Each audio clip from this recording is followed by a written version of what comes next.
SportsGrid.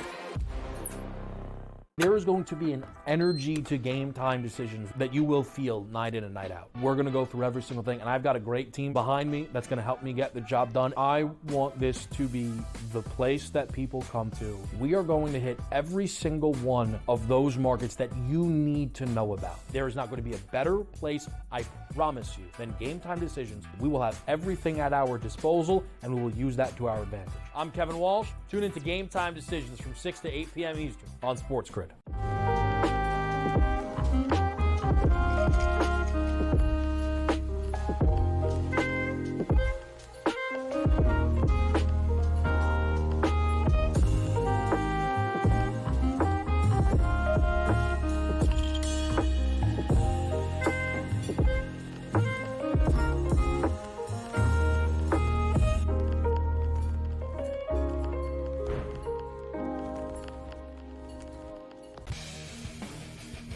.81 goals against average, .920 save percentage. He's also 6-2 in his last 8 road starts as well. The Oilers are a great road team. I actually think it's an advantage for them that they don't have home ice. That potentially 4 of the games are on the road. We've seen 56% of the games this year in the NHL playoffs, the road team has actually won. SportsRage Late Night, only on Sports.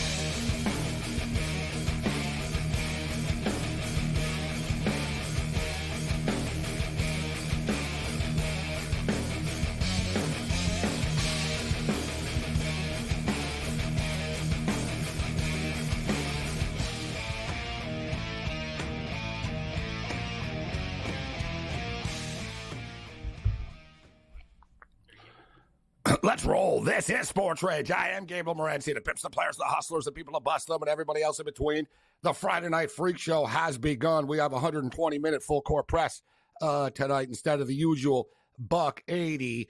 And we've got a lot of stuff to break down. There's a lot of stuff going on right now as we speak. Let's start off in the National Hockey League. Game 6, the Stanley Cup is in the building. The Florida Panthers, of course, had a 3-0 series lead. And the Edmonton Oilers are trying to extend this series to 7. And we're going into the third period of play. We played 2 periods, and the score is 3-0 for the Edmonton Oilers. The building is absolutely insane. There was a lot of tension early, and it's, you know, the Edmonton Oilers, to me, they have the coolest intro in hockey, all right? They have like the orange and black lights going. They play Metallica. And they sound like a horn. They sound a horn, as the team's walking through the tunnel. And then basically as they hit the ice, boom, like the Metallica kicks in. It's perfectly timed. And tonight is funny. The buzzer came a little bit late, and it threw everything off, and it threw their intro off a little bit. And even the crowd wasn't the same. Like, the anthem was over the top, but there's so much nerves, man, and tension and energy in a building. Anyone's been in a building or a stadium at a big time game, but you can't replicate it. And shout out to our girl, Joe Madden, who's actually in the house. I'm jealous. I wish I was there last night, Argentina and in Canada and Atlanta, but I wish I was in Edmonton tonight. Joe Madden in the stands tonight, taking in this hockey game. So it's 3-0 for the Edmonton Oilers. We played 40 minutes of play. The in-game total right now is 4.5, but it's minus 185 to the over, plus 150 to the under. I'm surprised it's not 5.5, to be honest. And let's see what the alternate line is right now at 5.5. 5.5 is, wow. Over 5.5 is plus 170 right now. I like that. I'm on over 5.5 in this game, and I'm not panicked at all. We're at 3 right now, right? You don't think that the Florida Panthers are going to have to pull the goalie? And the Panthers scored a goal, but it was overruled VAR style, very similar to soccer. And shout out to Craig Simpson, all right? Listen, everybody hates everybody on TV all the time, and Craig Simpson's been on TV a long time. So, and, people are kind of neutral to him. I think, more people don't like him than like him, but he's a likable person. He's not like an unlikable guy. And he won a bunch of cups. He's been in the league. He was in the league a long time. He was a great goal scorer. So he's a really smart guy, right? He's kind of, he's not very edgy, right? You know what I'm saying? When you think of like Craig Simpson, he's very proper. But I got to tell you, he saw when they scored, it was like boom. And he goes, I got to tell you, I think it was offside. He goes, just by a little, I think it's offside. And that was his eye that saw that live. And well, you watch the replay, and it was hard to tell on the replay, let alone live. So shout out to Craig Simpson for spotting that. That was some serious skill that he saw right away. And I sort of believed him. When I heard him say that, I was like, well, let me see the replay of this. And right away I knew. I don't know why it took so long, actually. The puck needs to completely cross the blue line. It didn't. And a big thing as well is the player's stick was still touching the puck as well.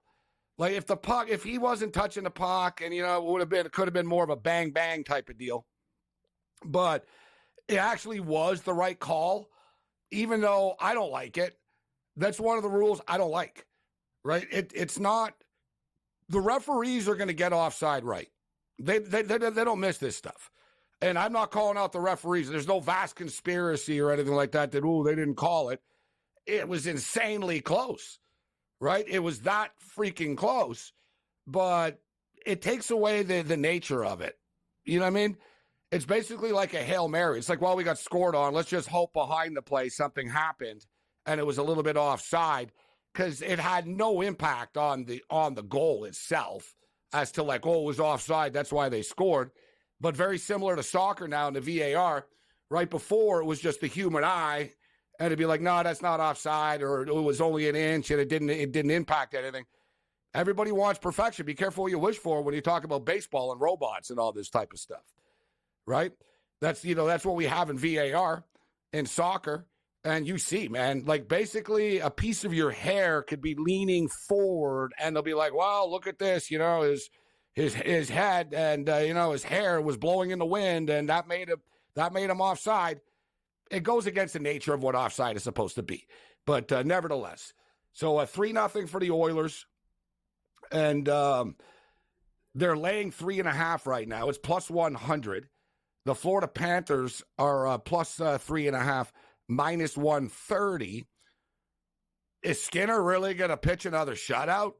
We've talked a lot about the numbers throughout the week about Skinner in games through 4 through 7 in the playoffs. He's got a .936 save percentage, 9-0, including a shutout. And Skinner's on top of his game once again tonight. Bobrovsky's been a big topic of conversation, obviously. And Bobrovsky hasn't had the best series since the third period of Game 3. And while it is 3-0 for the Edmonton Oilers right now, it is no fault of Bobrovsky. The goals, like, nobody is stopping these. Like, it's not his fault.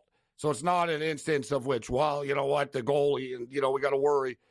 Bobrovsky's played well, actually. Anybody that's watching this game sees the Edmonton Oilers are pretty much dominating this game. They've had a lot of scoring opportunities, and Bobrovsky's come up with a lot of big-time saves. He can't stop everything, and I don't have a problem with any one of the 3 goals that he gave up. They're not on him. The Oilers are playing that good right now. And something that we talked about a lot as well, about the Oilers being streaky, and man, are they streaky. But we'll get into the hockey. We got a full house on the program. Ohtani is playing his former team for the first time. They played in the preseason, so the pictures have already been taken, and everybody's already gotten their hugs out of the way. And it's a little bit different. He didn't even move out of his house. You know what I'm saying? It's not like, wow, he's going back somewhere. It's like, okay, they're playing each other. All right, so the Angels and Dodgers are playing each other. But obviously, all right, is Ohtani going to hit a home run? It's plus 320. I was pleasantly surprised to see that number. Not a bad number for a guy that's smoking hot right now. Ohtani has really stepped up since Mookie Betts has been out. Now, you could say, well, it was in Colorado, and it's true, but now they're facing the Angels. So that's also true. So Ohtani is plus 320 to hit a home run. I have a parlay that I played, the Dodgers to win. I played this before the hockey game started tonight. Connor McDavid. And shout out to our boy Frankenbowl as well. A lot of talk about the Conn Smythe And I guess it's fitting, isn't it? Connor, the Connor Smythe Trophy. He's about to win the Connor Smythe Trophy. You want to talk about crazy odds for the Conn Smythe? And Conn Smythe, for people wondering, that's the MVP of the National Hockey League finals and sort of playoffs as well. It's kind of, whatever. It's kind of vague. But so remember we were talking on like Monday. When did they play last? Tuesday? Yeah, it was Tuesday. I guess they last played Tuesday, right? So last played Tuesday. And we were talking after the game. We're like, wow, Connor McDavid is like minus 150 right now. And I remember on Wednesday, it was still like minus 150. And then I remember on our screen, the graphics, it was up to like minus 185. And then, before, like nothing changed. They never played until tonight. Before the game tonight, Connor McDavid was minus 320 to win the Conn Smythe Trophy. He currently sits right now in between periods of play at 33-1, minus 3,300. This is Sports Rage. Bring it.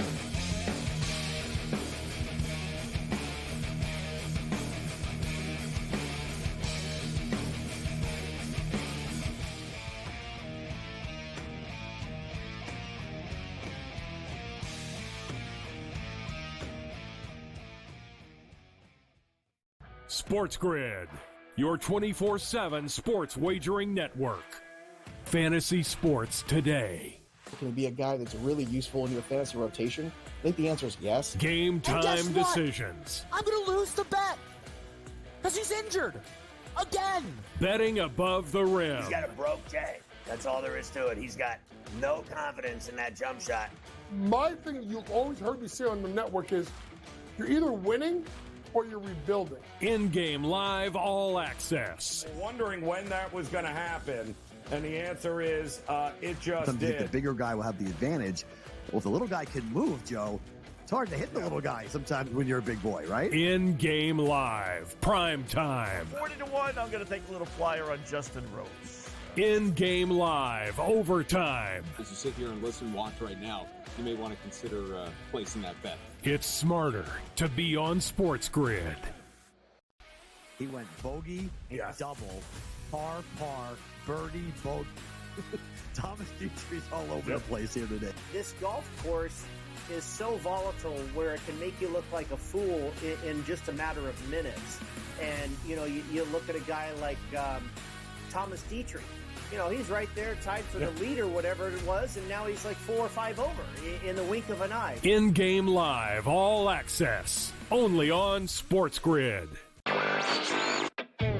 This new sports integrity partnership, Genius Sports, is involved in this. More protection. They said that's going to allow them to beef up their protection and add more integrity monitoring tools to essentially catch bad behavior before it happens. This comes, obviously, after a just ton of scandals we've had across sports betting lately, whether it's the MLB umpire, Pat Hoberg. Newswire, only on SportsGrid.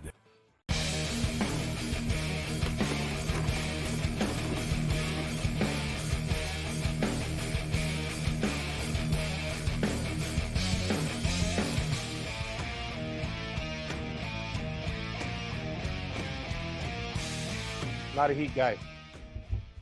This is Sports Rage. I am Gabriel Morency, the Pips, the Players, the Hustlers, the people that bust them, and everybody else in between. There's so much stuff going on right now this evening. We're at the intermission right now. We're getting ready to drop the puck in the third period of play.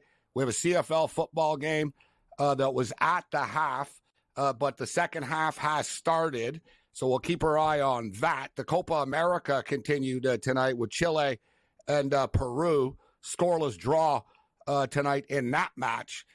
But there's a lot of stuff to get to. We only have 120 minutes tonight, so let's bring in our main man. We got Cam Stewart in the house.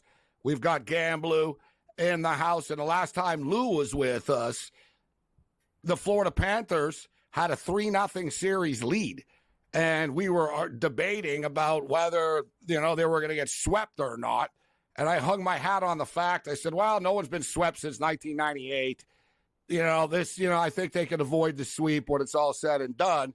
Here we are right now, guys. Fast forward, what a difference a week can make, Lou and Cam. I'll start with you, Lou. What a difference a week can make, buddy, in the world of sports, man. Without question. First of all, thanks for having me, guys. I would have told you there's no way I would have seen it then. I'm having a hard time believing it now, but what I've watched is a complete transition from Florida having it all their way, anyway, all day, to absolutely not being able to handle the speed and the total 90 feet of hockey that Edmonton's executing and playing right now. Florida's in a heap of lot of trouble. You know what's funny? That's everything that I said before the series started, why I like the Oilers, right? It's like their team speed's going to cause problems. They're going to force the Panthers into taking penalties. The Oilers are much bigger than people realize, and they can play physical hockey as well. And, you know, the first 3 games, that didn't show, although I think it was a little bit deceptive. You know, specifically the game 3, guys. That game was scoreless. The Panthers scored with like a minute left in the first period of play, and then they scored a bunch of goals in like a 5-minute span in the second period of play. And then, boom, game 3 was over. But here we are right now. The Oilers are up 3-0. What do you think of the first 2 periods, Kim? Edmonton's dominating. Exactly what you said. It's been a total role reversal. And one thing Florida did early in the series was pound Edmonton into oblivion. Their defensemen are walking out without even getting touched now. It's a totally different game. I'm seeing them set up shop, come with their plays. Guys are in motion. They're moving their feet. It's a totally different scenario. Stu Skinner standing on his head. He looks great. Bobrovsky doesn't know what's going on right now. Like a guy's on a breakaway. He's getting nervous. Florida's got a lot of problems right now. They're totally out of their element. They're out of their game. Edmonton's putting the physicality to them now, and Florida's getting rattled. Tkachuk should have shut his mouth. He shouldn't have said anything when they were up in that series because you know what? That's bad juju, bad karma, and he's been horrible for this team. Their leaders have not stepped up, where Draisaitl had a great pass in the first period setting up the goal. McDavid's been McDavid. And Hyman, you saw him with that goal. All these Edmonton guys, their star players are aligning. Florida's star players are going to sleep. One thing I'd be worried about if I was the Panthers a little bit is McDavid's been quiet tonight, which is scary in the sense that he has more coming, right? And he really hasn't done anything tonight. So they have that in their back pocket. I will say Bobrovsky's not to blame for the goals tonight. He's been hung to dry. I don't have a problem with any one of the 3 goals that he's been giving up. It's not because of goaltending. And in fact, Bobrovsky's made a lot of big-time saves. But so is Skinner. And when Skinner gets hot and he gets his confidence going, Lou, I've been talking about his stats all week. And I saw the Oilers. I've talked about it a lot. I saw them twice. I went to 2 of the 7 games against the Canucks. I saw game 1 and I saw game 7. And they were a completely different team in game 6 and game 7 than they were earlier in the series. The Canucks were up 3-1, guys. It was like, wow, the Canucks, like, they got this, right? Like, the Canucks, it looked like the Canucks were going to win the series. I picked them in 6. I thought they're up 3-2. They're about to win.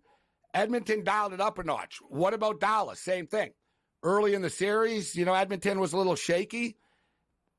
Games 5 and game 6, they were freaking dominant. All right? Like, they went into Dallas and, like, just demoralized them. And it continued into Edmonton after. And now we're seeing the same thing again.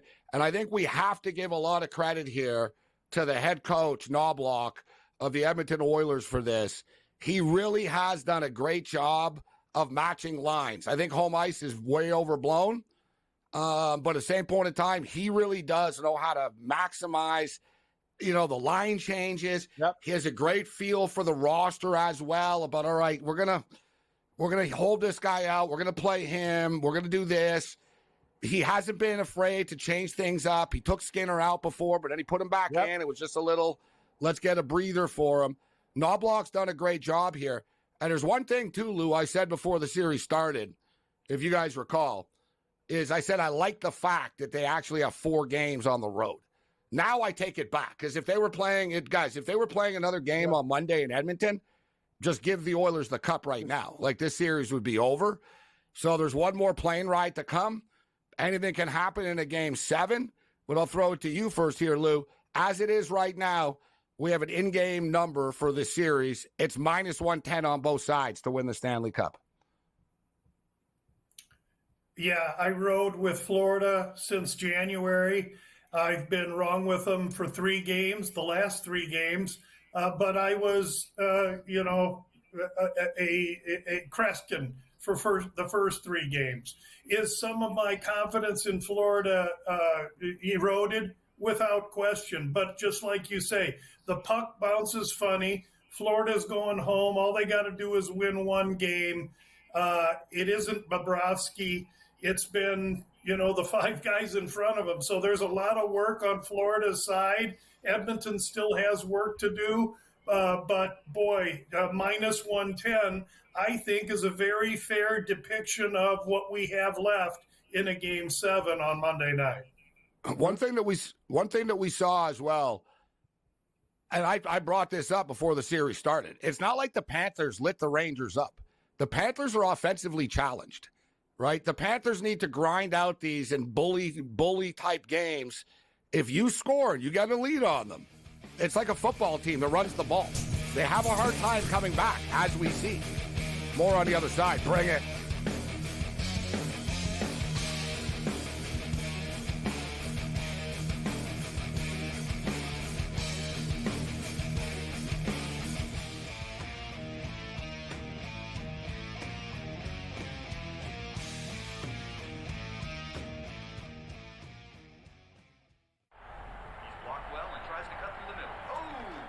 Your gut says Miami is going to win, and you should take the over.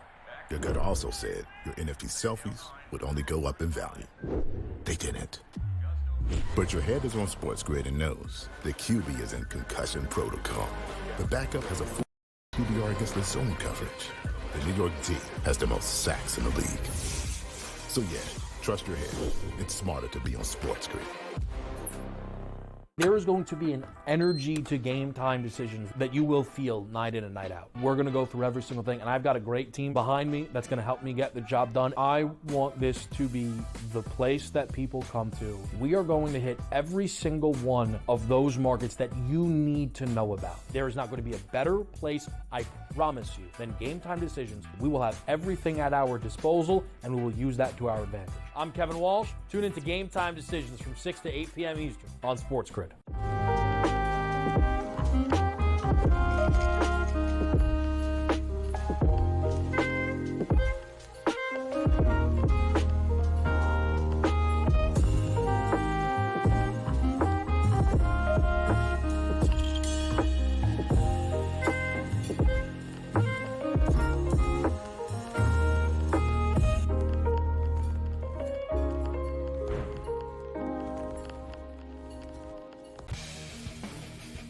.81 goals against average, .920 save percentage.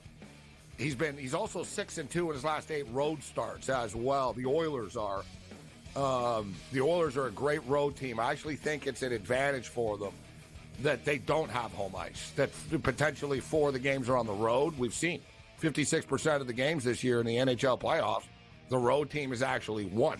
SportsRage Late Night, only on SportsGrid. Thank you. I appreciate this. You want one of these? I'm good, KG. You want your ginger shot? I'm good, man. I'm good. I need some positivity today. I'm trying to cover this spread, and your vibe is off, G. What's wrong with my vibe? You got to get you one of these, G. Get to sip some of this positivity in your life, and boom! You see that? Spread's covered. Thank you, Mama. In a minute, G. Ha ha!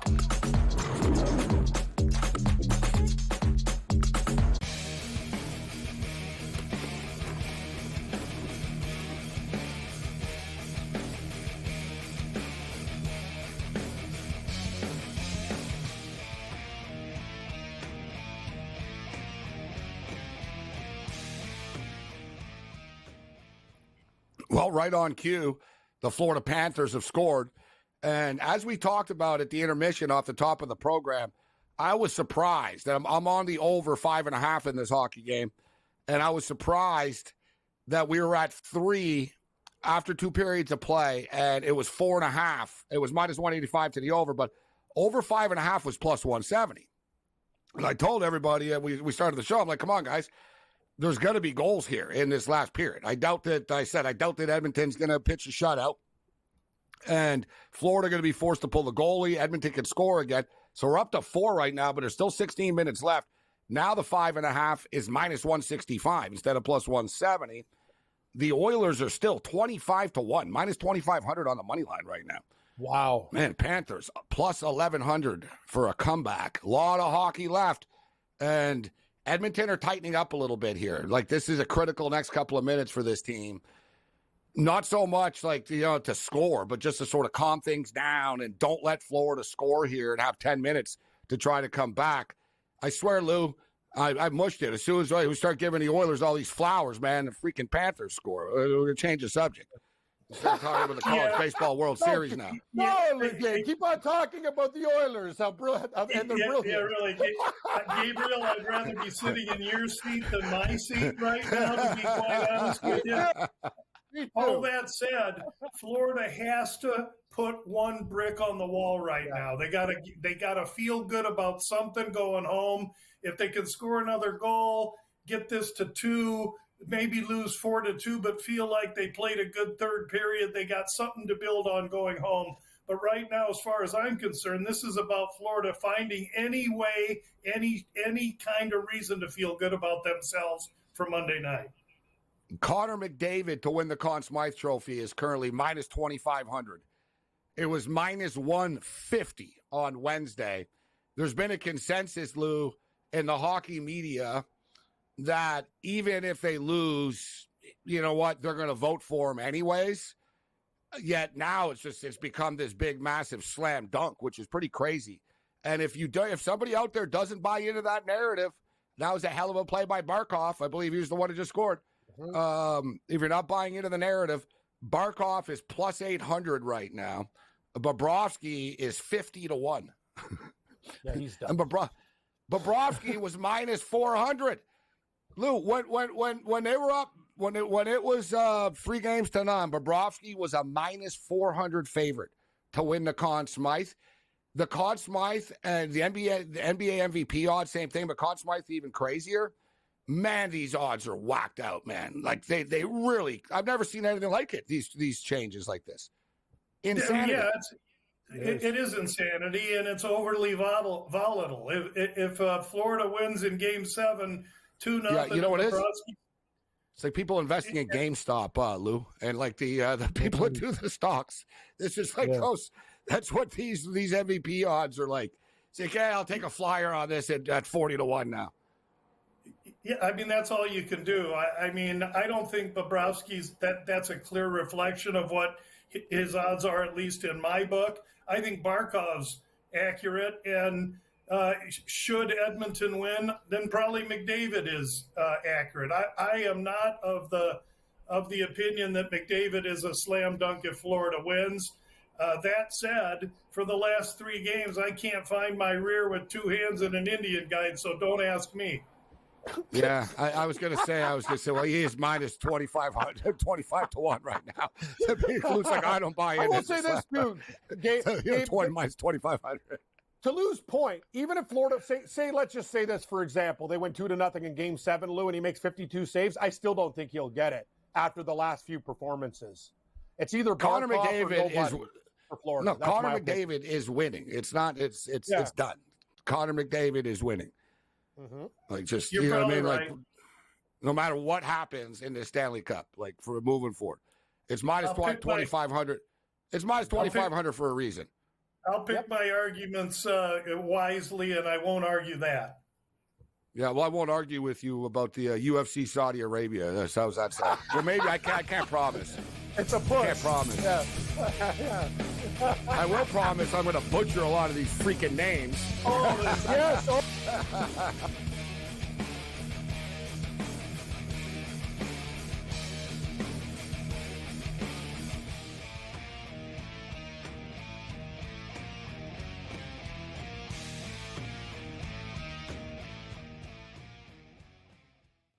SportsGrid, your 24/7 sports wagering network.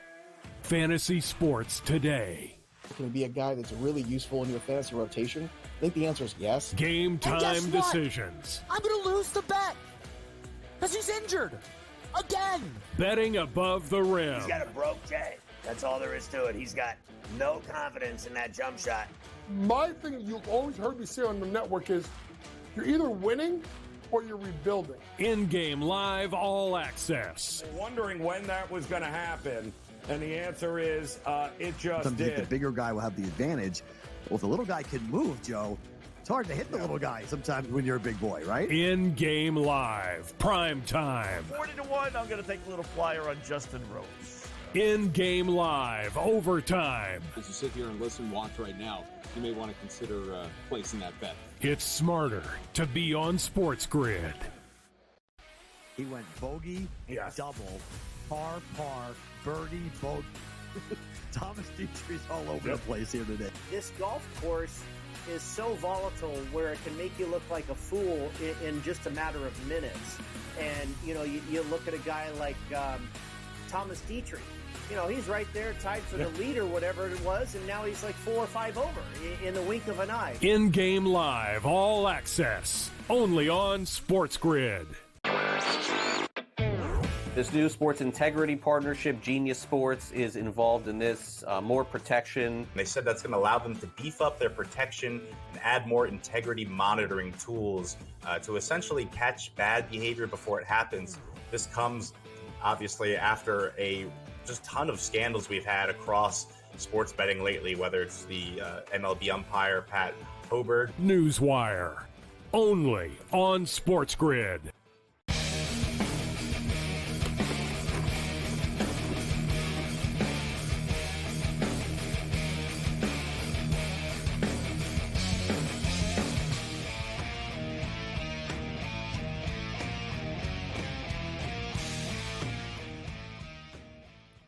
This is Sports Rage. I am Gabriel Morency, the pips, the players, the hustlers, the people, the busters, and everybody else in between. There's 12 minutes left right now. There's a lot of action in this game. The Florida Panthers, I thought it was going in personally. I was like, oh my God, they just scored. Like they flicked it from the blue line. It was a low sort of low. That's how you got to do it. It was a low steamer. And I don't think Skinner really saw it very well. And I don't know, like I said, it was happening fast. We were talking. It hit something, like it hit a stick or it hit a skate type thing. And I was like, oh my God, it's 3-2. And somehow the puck just like, it went straight instead of like, it didn't go in the net. It just sort of was one of those, it defied the laws of gravity. I'm like, I don't know how that didn't go in. Florida on a power play right now. There's 20 seconds left in the power play. And they're really pushing right now. Like Edmonton are on their heels. They're a little bit rattled. They got to be careful, man. There's still 12 minutes left. They can't just say, okay, we're going to hang on to this 2-goal lead here. Don't stop playing. So 5 seconds left in the power play right now. All right, a lot of stuff to get to. Let's get into the UFC since there's a lot of fights and stuff like this. So they're going to Saudi Arabia for the first time. And this is an early card, guys. It's at 9 a.m. Pacific is the prelim. Yeah, noon Eastern, right? The main card, right? Noon, 9 exactly. Noon Eastern on ABC. Prelim. Yeah, but the main card on ABC, which is pretty cool. I never imagined the days years ago, Lou, that the UFC would be on ABC. Right, right. on a Saturday afternoon. Yeah, on a Saturday after, like the wide world of sports to like the UFC. It's like, wow. But it takes the dog days of summer. Yeah, that's true. In September. It's fair point. So we're kicking it old school on this card. A couple of things I noticed. A couple of older fighters coming back, you know what I mean? The Gasolins of the world. And you and I probably talked about 15 of his fights over the years. And another thing, you look at this card, there's a common theme. They want guys that can fight. The Saudis paid a lot of money for this.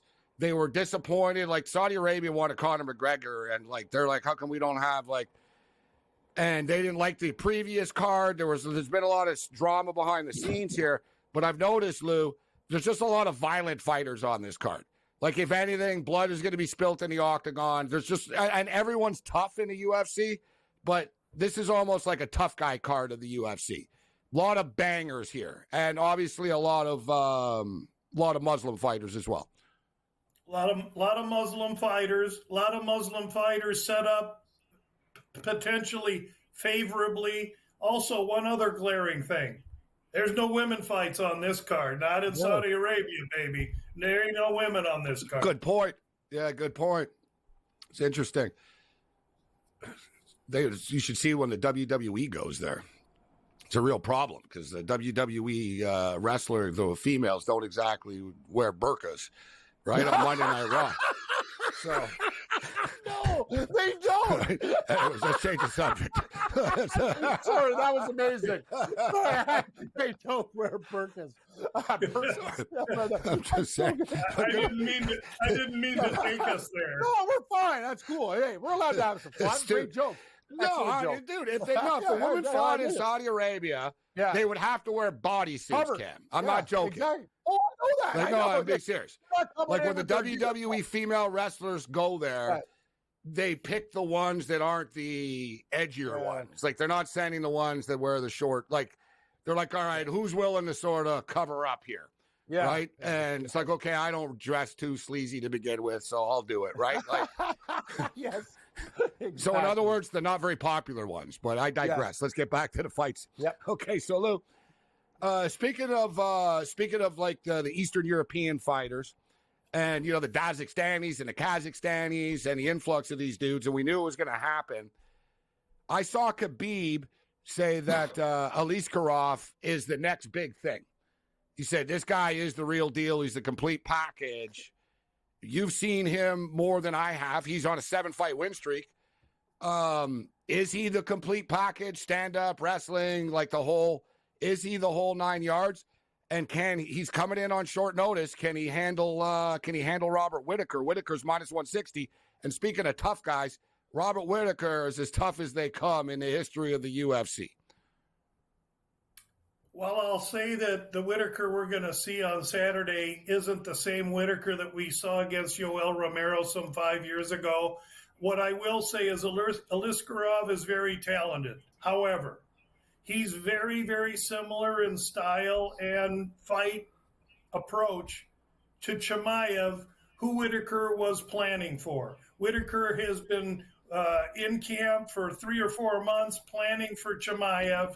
Now he gets a very Chimaev-like fighter. Aliskerov, meanwhile, just a week ago was in Vegas cutting weight to fight in a 3-round fight against a Brazilian that hasn't been in the octagon in 2.5 years, said Brazilian, a stand-up kickboxer. Now Aliskerov has to cut weight again, travel across the world, and face a guy with well more experience, been in against the elite, number 3 ranked middleweight. And oh, by the way, this is Aliskerov's 3rd UFC fight. Khabib also said to Aliskerov, you have to take the fight. I firmly believe that this could be a competitive fight for a couple of rounds. If it gets to the 3rd round, I believe it'll be all Whittaker. Aliskerov's doing this as a feather in the cap. He's saving the card with a Russian Muslim name for the Saudi Arabia card. He will get favors from the UFC moving forward, win, lose, or draw. So it sounds like you think it's a little bit too much of a task for him. And Whittaker's been in so many wars. He's been hit so many times. You know, he's broken his hand mid-fight a bunch of times. Like, you know what I mean? Just you name it, whatever can happen to a fighter in an octagon, it's happened to this guy before. But he, like I said, extremely tough. He's a minus 160 favorite. Lou, what do you think of the line here? Do you agree with the number? Yeah, he opened 135. We've seen a little trickle to Whittaker for the reasons I think that I just enumerated. I think Aliskerov is going to be very competitive, but I think he has 7-8 minutes to do so. This is a huge step up for the young man. He's got a big, strong, quick, powerful right hand, and that's what he's going to have to land. Now, let's understand, in Whittaker's last fight, Costa hit him with a spinning heel, hit him right upside the melon, and wobbled him, put him on ice skates, but he didn't go. So Whittaker's still got guts and fortitude, and I just think it's too much too soon for Aliskerov. And we all know this is the one thing. Not that Whittaker we saw with Duplessis, but what about the total of this fight? It does feel like, can we get into 3.5 in the 4 rounds, Lou? Or does somebody get knocked out early here? Well, if someone gets knocked out early, I think Aliskerov finds his way to hitting Whitaker. More importantly, I think Whitaker's plan is to take this young man into deep water and award him with his PhD in MMA by gassing him. Again, he was preparing for 3 rounds, not a 5-round main event with all the attention on him. I tend to lean over here, Gabriel. We have a Pavlich versus Volkov matchup. Speaking of fighters that have been around a while, Volkov has seen it all as well. Pavlich is a minus 250 favorite in this one. Anytime you're dealing with fighters this big, Lou, there's always the, it's always a gamble. But Volkov is one of the smarter heavyweight fighters ever. Almost too cautious at times in the past. But, unlike, remember Stefan Struve? The guy who was like a basketball player? But he would never use his advantage. He'd get into a phone booth and get stretched. It was like, bro, you're 7 feet tall. Like, just keep your distance, man. Volkov is pretty good at that. Like, Volkov gets it. He knows how to use his reach and, with the kicks and stuff like that. So I look forward to Lou's take on this one on the other side. With Pavlich and Volkov, we have Rodriguez and Gastelum. Gastelum's the minus 200 favorite. Johnny Walker and Ozdemir on the card as well. Oh.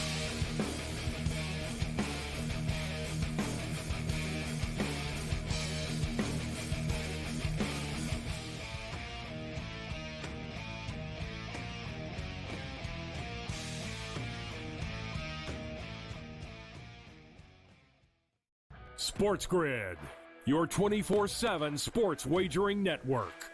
Fantasy sports today. Can it be a guy that's really useful in your fantasy rotation? I think the answer is yes. Game time decisions. I'm going to lose the bet because he's injured again. Betting above the rim. He's got a broke J. That's all there is to it. He's got no confidence in that jump shot.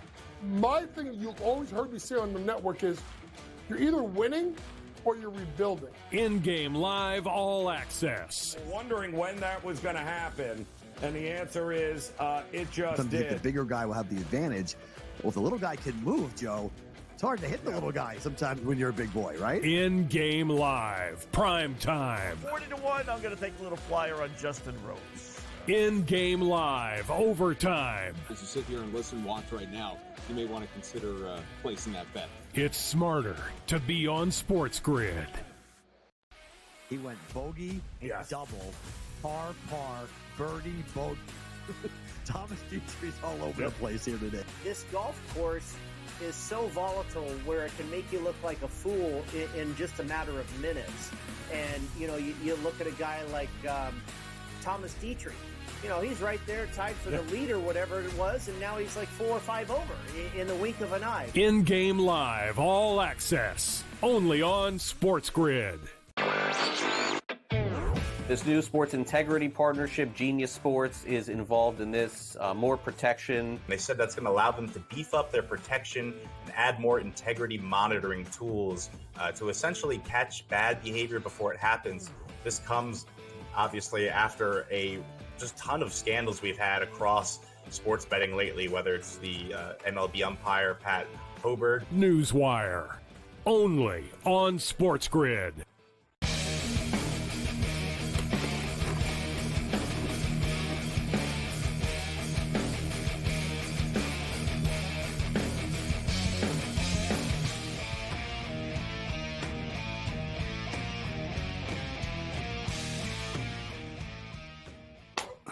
All right, 3-1 in the hockey game. 3-1, 5 minutes left. I don't know. Maybe we won't get the over 5.5, but whatever. I'm on the Oilers, and it's all good. We'll see how this plays out. There's my girl sitting in the front row dressed as the Stanley Cup. She's my favorite Oilers fan. Forget about the girl with the big rack. She's cool, that's too. who I was looking at. Oh, yeah. Lou. Yes, Forget everyone the knows. Stanley Cup girl. Oiler fan Silver Kate, Lady's that's the her name, best. Kate. Kate's very popular, Lou, right now. All right. So, but there's a lady, she's been going to the game for years, and she sits right behind the bench, not all the time. Like, she hasn't, not in the play, like she, regular season, but she's been outside all the time, and she dresses like the Stanley Cup. So like she has like the top of the cup, like the top is like a hat, and she has like sparkles coming down. Like she's an older woman, and she's got like this like silver gown. It's like really intricate. It's like, wow, like she's put a lot of work into this, man. But she's been wearing it for years, and it's like now it's actually happening. Like I just saw, they just showed like people are hugging her right now. Like all fans are coming up to her. Like they interviewed her in between periods. The young lady who's the young lady, the sideline reporter, that, Emily Kaplan. Emily Kaplan interviewed her. It was a nice interview. Emily carried the interview. The gal looks great as the cup, but she's not a great interview. No, she doesn't talk much. No, great costume. I'm a fan of Emily Kaplan. That's why I knew right away, Lou. But nevertheless, all right. So, okay, Pavlich and Volkov. I was talking about Volkov's. Like I said, Lou, he's got a high fight IQ, this guy. I remember him from the old days in Bellator. He's been around like forever. High fight IQ, sometimes too cautious, but smart fighter. But he seems to have been one of these guys who's gotten better with age. A live dog here, isn't he? I totally agree with that. He's 6'7", and these guys used to train together. Today at the face-offs, Volkov said to him, "Why did you tell people that I signed the contract first? You know that's not true." The other guy stammering and everything. This Pavlovich is 4 minutes of super unbelievable explosion and power, but he's a front-running bully. And like Aspinall did to him, if Aspinall used footwork, deft movement, and wouldn't be bullied, and finished him right away. Now, Volkov is going to have to use his length and his size. Actually, he's going to have to use his size and his IQ because Pavlovich has a little bit of reach on him to take this and navigate this fight into the second round and take some of the power and explosion away from this Pavlovich. All during the interview process on Thursday, they interviewed Volkov and they said to him, "Hey, how did it go when you were practicing and sparring with this guy?" And Volkov, being funny in a deadpan way, said, "Well, I don't know. You know, the bell would ring and then I would be in the locker room and they'd tell me what happened." So he's totally deadpanning this thing. Meanwhile, Pavlovich seemed to be upset that Volkov signed to fight him. They were talking with Dana White today at the face-offs in Russian, and they translated it, and they were saying that Pavlovich was saying, "Well, I signed it because I thought you signed it." Pavlovich was kind of skating backwards a little bit. I love Volkov's demeanor in this fight. I like his length, and he's going to simply have to navigate this fight into the second round. If we can get it to the second round, I think it's all Volkov, but getting it to the second round, those first 5 minutes are going to be unbelievable. But Pavlovich's finishes, and there's been a lot of them in the first round, have all been with guys like Tai Tuivasa and the Black Beast that have stood there toe-to-toe with him, and you know Volkov's not going to give him that kind of fight. Kevin Gastelum and Danielle Rodriguez. There's been a lot of controversy, and I saw Twitter was blowing up tonight about this fight, and it's all about the weight and Gastelum's weight. So if you can let everyone know, Lou, in a nutshell, the quick background that we were talking about with this fight, and Gastelum's a minus 200 favorite. Yeah, down a little bit because of the weight. Hey, listen, this fight was agreed to at 170. Once they get to Saudi Arabia, Gastelum's camp says to Rodriguez, who, oh, by the way, has only fought at 170, 37-year-old guy coming off a loss, needs the fight. And Gastelum's, oh, by the way, I can't make weight. I've had a tough camp.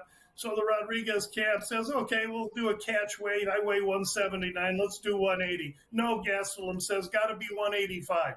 Kelvin Gastelum is cheating, okay? I don't mind saying it this directly because that's exactly what's happening. He's a wrestler. He's going to need to wrestle, and despite the fact that he's been ineffective wrestling, he's going to try and go out there and compete at an advantage over a kid that fought at 170. Gastelum's last fight was at 170 against Sean Brady, and he looked terrible. He was out of juice. He lost the fight in the weight cut. And so I just can't respect a guy cheating like this. I really want Daniel Rodriguez, but a 37-year-old guy that's never fought at 85 before. It's not a fight I can get involved with, but I don't mind saying it over the live wire. Kelvin Gastelum is cheating.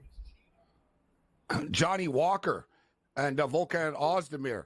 One thing with Ozdemir, I wish we could get this fast. If you remember Cam and Lou, and I don't know if you know wrestling, but there's a wrestler, Cesaro. I don't know what his real name was. Him and Volkan Ozdemir are dead ringers for each other. They look the exact same. And it really is. It really, like, one of them could show up to fight and the other one could go show up to wrestle. And people wouldn't really be, it'd be like, I can't really tell which one is which. Another fighter's been around a while, and he takes on Johnny Walker here. Johnny Walker's a minus 125 favorite, but, I mean, am I wrong, Lou? I mean, I haven't even heard Ozdemir's name in a little while here. We'll hit this on the other side, but we'll see what else Lou likes. And before we get Lou out of here, College Baseball World Series. This is where we might argue, because I'm on the Tennessee Volunteers. And, join the club. Everybody is, but I'm not. So we can bump some heads on the other side. And for the record, though, I was on the Vols before the tournament started. But a lot of people were. Well, you got two empty netters.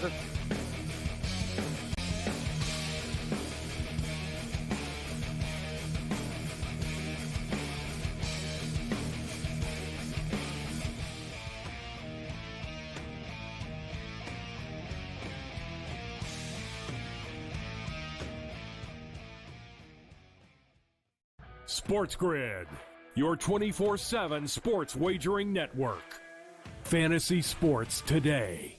Can he be a guy that's really useful in your fantasy rotation? I think the answer is yes. Game time decisions. I'm going to lose the bet because he's injured again. Betting above the rim. He's got a broke J. That's all there is to it. He's got no confidence in that jump shot.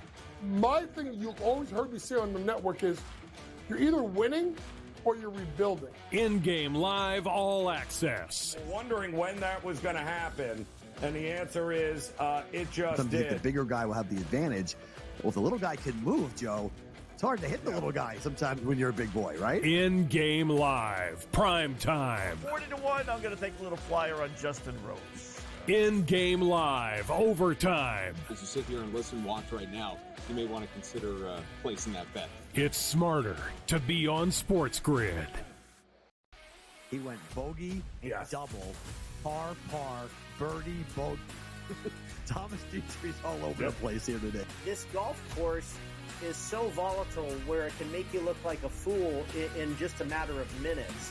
And, you know, you look at a guy like Thomas Dietrich. You know, he's right there tied for the lead or whatever it was, and now he's like 4 or 5 over in the wink of an eye. In-game live, all access, only on SportsGrid. This new sports integrity partnership, Genius Sports, is involved in this. More protection. They said that's going to allow them to beef up their protection and add more integrity monitoring tools to essentially catch bad behavior before it happens. This comes, obviously, after a just ton of scandals we've had across sports betting lately, whether it's the MLB umpire, Pat Hoberg. Newswire, only on SportsGrid.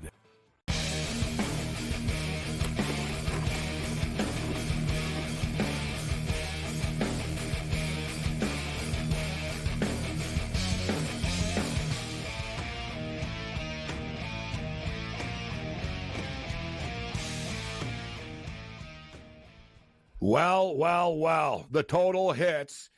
The party has begun. This is the ultimate night for people in Edmonton tonight. This is your moment. Now, hell, you might have another moment on Monday, but it's Friday night. It's a beautiful night in the summertime to be a bartender, waitress tonight in Edmonton.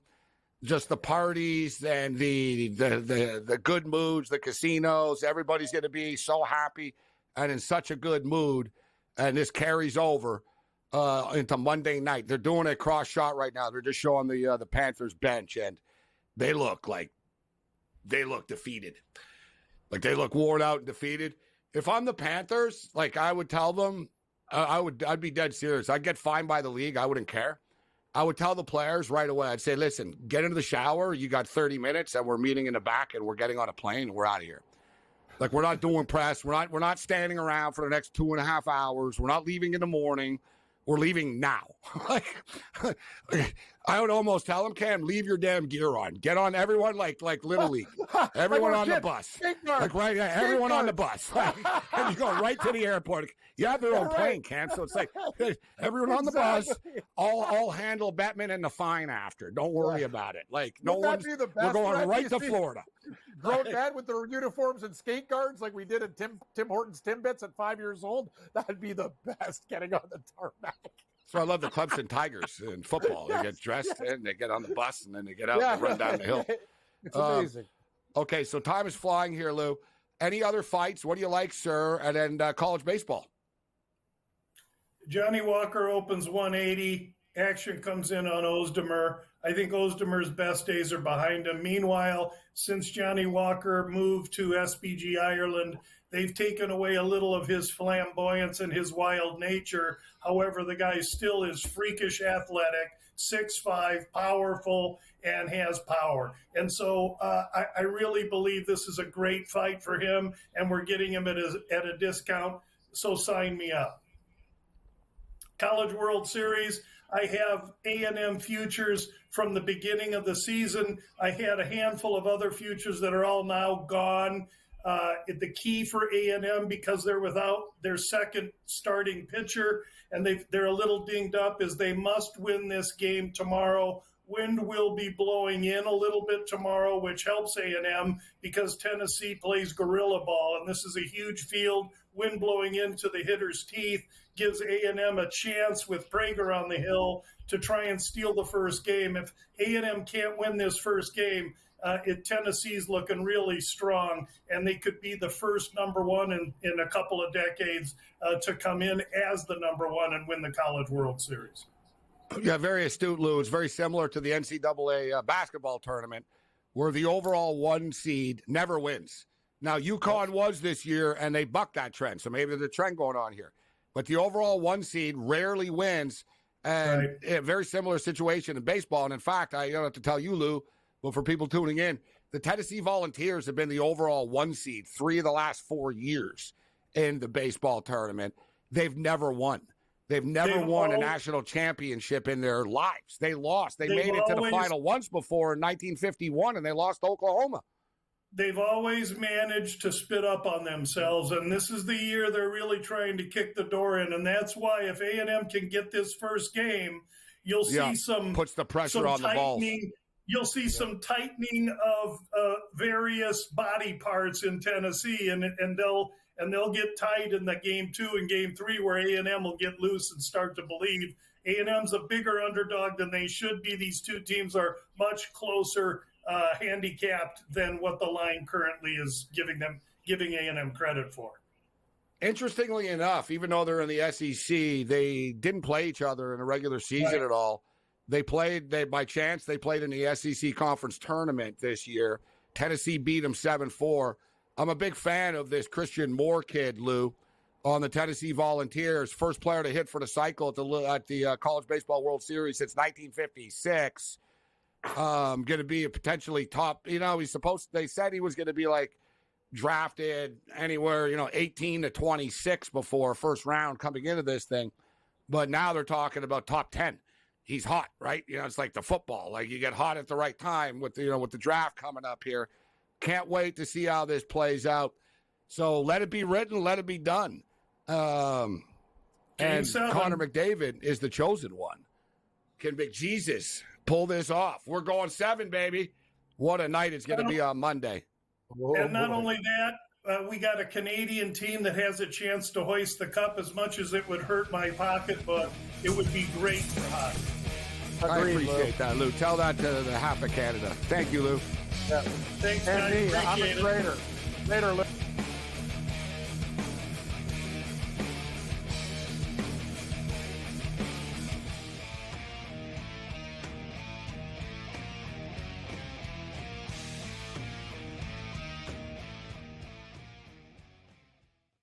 SportsGrid, your 24/7 sports wagering network. fantasy sports today. Can he be a guy that's really useful in your fantasy rotation? I think the answer is yes. Game And guess time what? decisions. I'm going to lose the bet because he's injured again. Betting above the rim. He's got a broke day. That's all there is to it. He's got no confidence in that jump shot. My thing you've always heard me say on the network is